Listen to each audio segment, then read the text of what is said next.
வாய் துர்நாற்றம். இது எதனால வருது அப்படின்னு பாத்தீங்கன்னாக்கா டைஜஷன் ப்ராப்ளம் ப்ராப்பரா ஆகல அப்படின்னா நம்மளுக்கு வந்து ஸ்டொமக் இஷ்யூஸ் வரும்.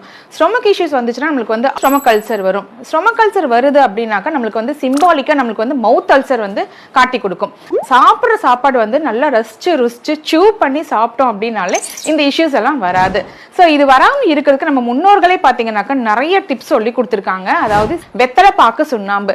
வெத்தலையில பாத்தீங்கன்னாக்கா பொட்டாசியம் இருக்கு, பாக்குல வந்து மெக்னீசியம் இருக்கு, சுண்ணாம்புல வந்து கால்சியம் இருக்கு. ஸோ இந்த மூணுமே வந்து நம்ம சேர்ந்து எடுத்துக்கும் போது நம்மளுக்கு வந்து டைஜஷனுக்கு வந்து ரொம்பவே ஹெல்ப் பண்ணும். காலையில வந்து பாக்கு அதிகமா சேர்த்துக்கிட்டீங்க அப்படின்னாக்கா துவர்ப்பு தன்மை அதிகமா இருக்கிறனால நம்மளுக்கு வந்து டைஜஷனுக்கு வந்து ரொம்பவே ஹெல்ப் பண்ணும். மத்தியானம் சாப்பிட்ட உடனே வந்து சுண்ணாம்பு அதிகமா எடுத்துக்கிட்டீங்க அப்படின்னாக்கா நீங்க சாப்பிட்டது எல்லாமே ப்ராப்பரா டைஜஸ்ட் ஆகி கால்சியம் உங்க ஃபுட்ல இன்க்ளூட் ஆகும்.